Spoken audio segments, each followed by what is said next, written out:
Hey there folks, Neil here from I Will Always Love Video Games. You may notice a change in scenery, a change in decor. Well, that's because I'm finally starting to put together a new place to film where I'm going to put all of my video game crap, namely that video game crap. And yes, that is a copy of Shaq Fu back there.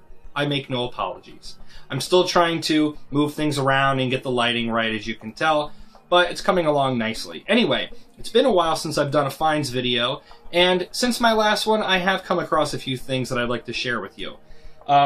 In my last video, I promised to look for more retro stuff, and I found a couple of things, namely 3 NES games, and also, they're great NES games. First off, a Tengen Gauntlet, and yeah, it says $4, that's exactly what I paid. I think that's a fair price. This little bad boy, Karnov, which is a very impressive game for the NES era. With, you know, you're a genie, you're awesome, you kind of look like Zangief, and you have this cool little hot bar at the bottom of the screen where you can choose between different powers. Very innovative for the time, hard as balls to play. It's a fantastic game though, and I highly recommend it. And a game that I used to own, that I had to sell, and I'm lucky I found it again, and it's a game with a name I still can't pronounce. Astyanax.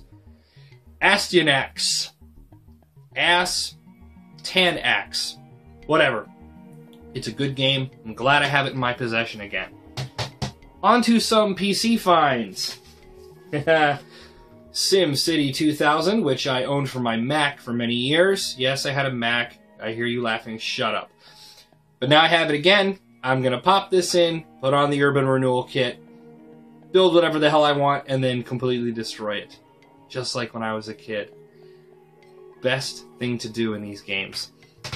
Also came across this. Hidden and Dangerous by Talonsoft. It is a third and first person combined World War II era military shooter. Very cool little game to play. And the thing that was weird about this was, I got this for $1. I opened up the case, and behind that game was Goofy Skateboarding. Preview, demo disc, from a cereal box. I've never played this, I've never heard of it, and I'm actually mildly curious, so I might take a look at this in the future. But that was behind Hidden and Dangerous. Someone wanted to get rid of that. Okay, also found King of Fighters 99, no case, no booklet, which sucks, but still. Good old SNK, Terry Bogard for the win. And for Sega CD, Formula 1, Beyond the Limit.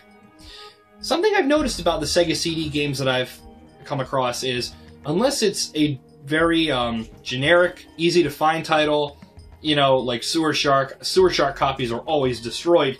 These Sega CD games are in great shape, which leads me to believe nobody played their Sega CD, and I wouldn't be surprised. I got that for $0.25. 25 cents. That says something. And the last two things I'd like to show you are both sealed, and they're both awesome. This first thing I came across cost me $1. It is a interactive comic book for The Amazing Spider-Man. There were a few of these in the mid-90s, and they were really quite cool. I had a Batman one, I had this, and I had an X-Men one, and the X-Men one was the weirdest. And what these were they would take a classic issue from a comic book, well, not the Batman one, that was completely different, but the Marvel ones, they would take a classic issue from that character, and it was an interactive comic book in every sense of the word. You could turn the pages, you could click on the panels, and the panels would have narration and voiceovers, sound effects, music. It was really quite cool. And every so often you'd click on a panel and you'd get a video clip. And the video clip, well, they didn't really match up. Because you see, the comics were from, you know, the 60s, 70s, and the video clips were from the 1990s cartoons. Like this one used the 90s Fox Spider-Man cartoon, and the X-Men one used the 90s Fox X-Men cartoon. So, like with the X-Men one, it was the Phoenix Saga with the Starjammers and all of that stuff.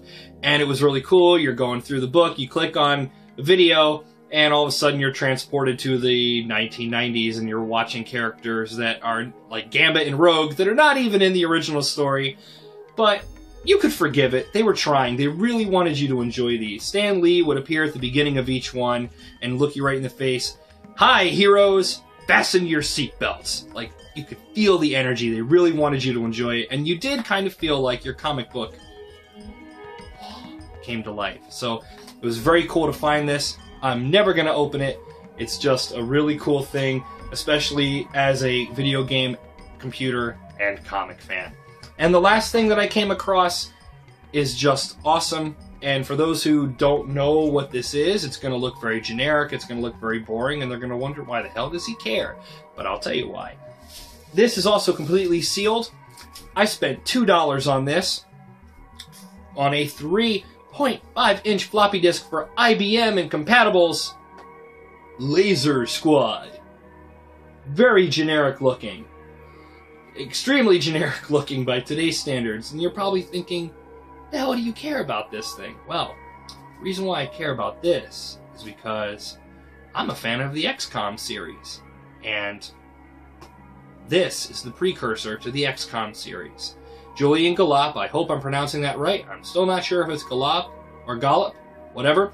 Julian Galop worked on this game and was working on a sequel, Laser Squad 2, and that ended up getting abandoned and turned into the first XCOM. So, if it wasn't for this game, we wouldn't have XCOM, Enemy Unknown, the UFO game, all the other great add-ons and spin-offs for the XCOM series. We wouldn't have them if it weren't for Laser Squad. And this is completely sealed. You can see the little shine.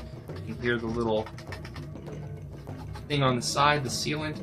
This is very cool. For $2, I'm going to proudly display this with all my other video game crap. So, that's what I have for you right now. I'm going to continue to look for cool items so I can share them with you. Remember, if you're out and about, carry a couple of bucks, because if you come by a bazaar or a flea market or a swap meet, pop in, because you never know what you'll find. Once again, I'm Neil from I Will Always Love Video Games, and I will see you next time.